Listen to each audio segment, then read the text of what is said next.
ReZero Starting Life in Another World Volume 21 with the lovely Oni sisters Rem and Rum on the cover.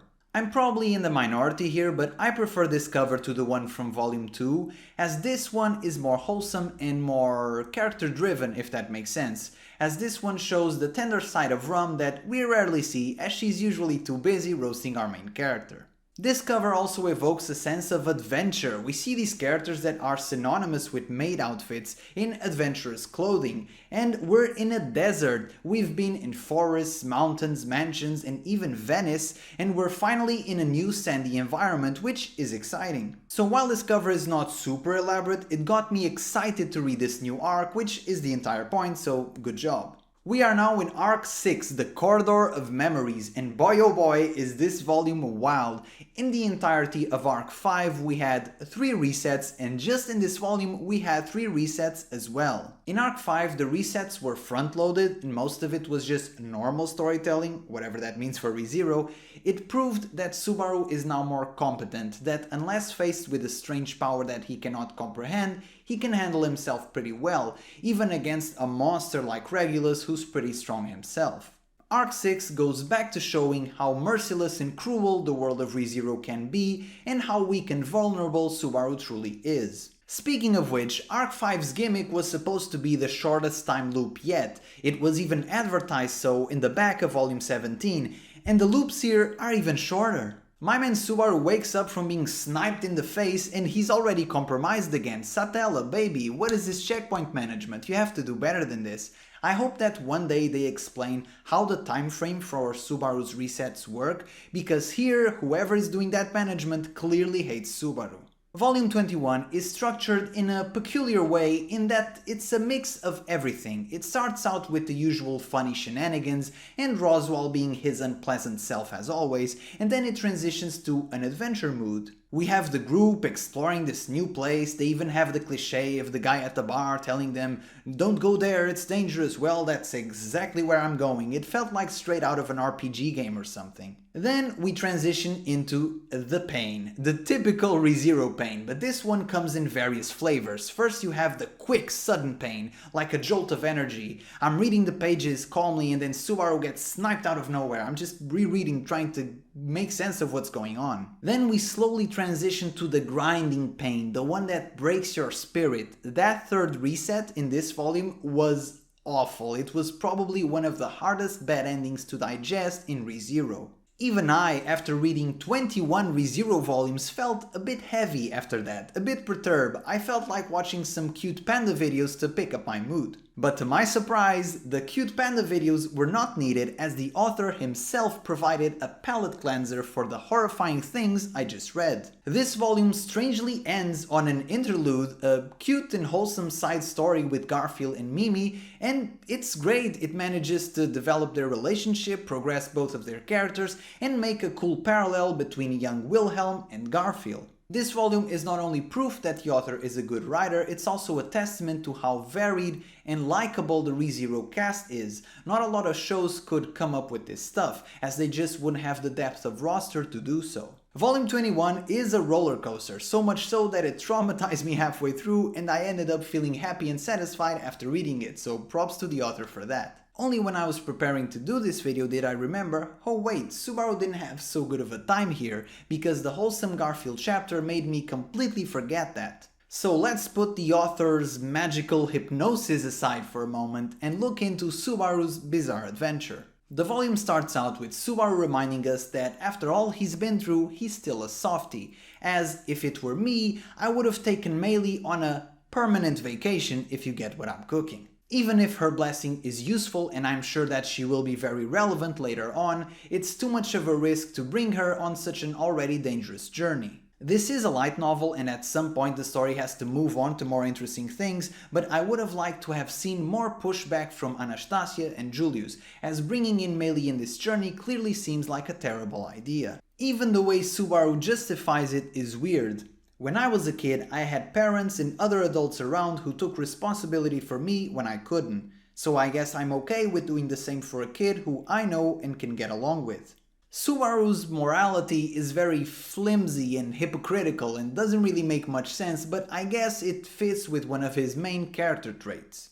Just like Echidna noted back in Arc 4, Subaru has an apparently easy time forgiving people who try to hurt him, and we see that exact same thing in this very volume after that horrible third loop.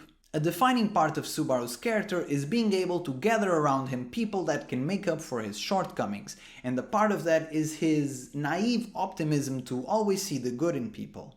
I have no doubt that Meili will be crucial later on in the arc, but once again this is a very Subaru-like decision that I and a lot of other characters would not have done. On the topic of Meili, if I'm being completely honest, I would have preferred if she was Subaru's age or older, but on the other hand, I think we have something juicy here. There's this contrast of, on one hand, she's a child and has this unrealized childhood and she's still incredibly immature. On the other hand, she's this cold-blooded demon beast user. So I think the Meili character has some potential and I'm looking forward to see where they take her in Arc 6. Now, the spookiest thing in Volume 21 was definitely the scene where the crew gets infected by miasma and starts going crazy and fighting each other and ends with Patorashe having a cheat meal.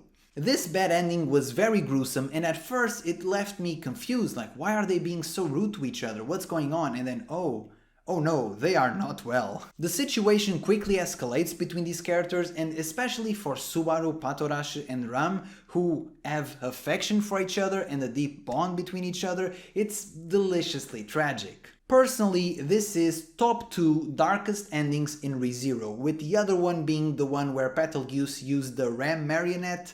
That one was also not so fun. As if this weren't enough, the entire endeavor through the underground is a situation which is stressful for both the reader and Subaru because it's a situation engineered to make Subaru feel powerless. He's so on edge that he even snaps at Ram. Calm down? How the hell do you expect me to calm down? Are you fine with Ram just being alone in danger? His previous resets didn't help him much, they were just too close to the finish line, and now he's in this dark, unseemingly ending tunnel and he doesn't know where the rest of the group is. Ram obviously can't take care of herself and the status on the others is unknown, so should he reset? Would it even help? How many people will he lose this time without being able to do anything about it? One of the biggest narrative weapons against Subaru is isolation, as his ability is useless if he can't go and physically help the person that he wants to protect, and he has too many people to protect by now. Back in Arc 5, Emilia has this very creepy line where she says something along the lines of, "Oh, that's where you were, Gyuse." I always thought this line was very strange, the way she worded it, the way she doesn't even talk to Subaru about it, doesn't even question it. And I always thought it was strange because Gyuse, as Emilia knew him, was still a reasonable man. He was still not driven insane by the witch factor of sloth. So how did she associate the witch factor of sloth with the Gyuse she knew? Now I realize that Emilia is not a person of metaphors, as she was apparently speaking literally.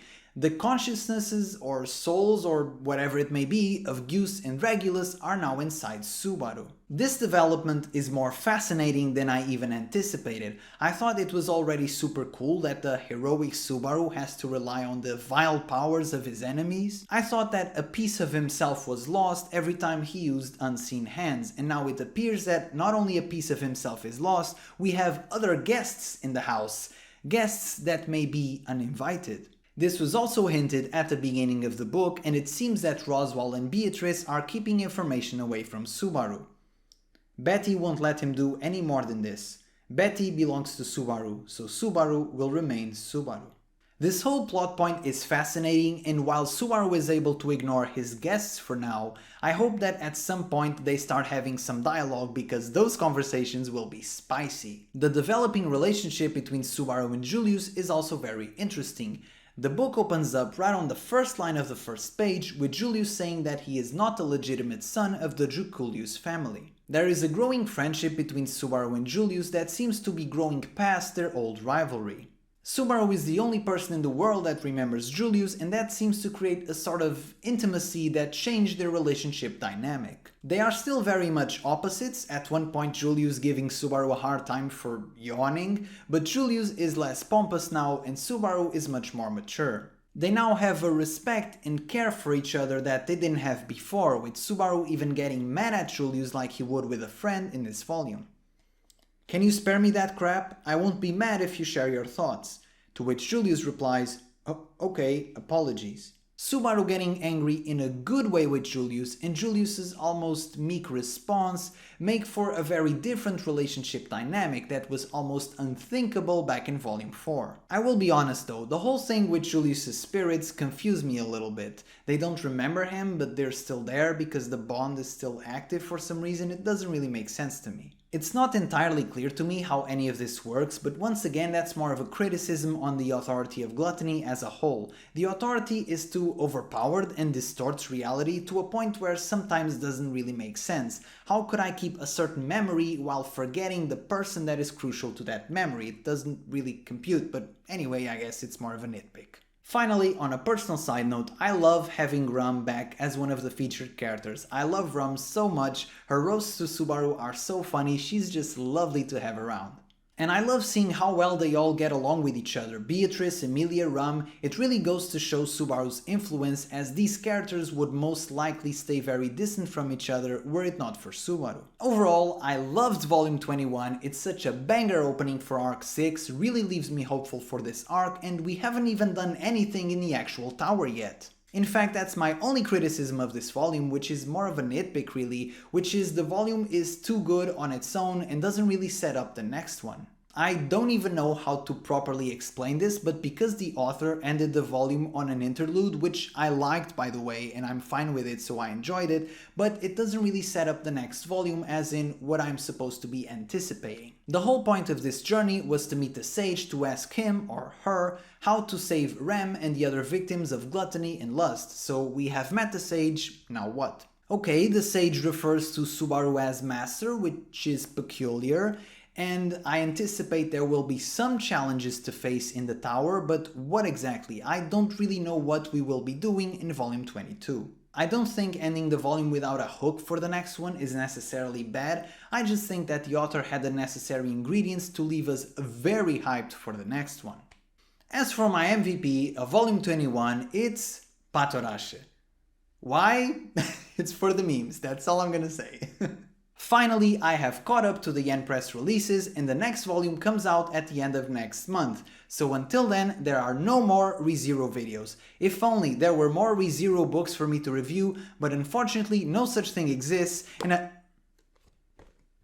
see you in the next video for X1?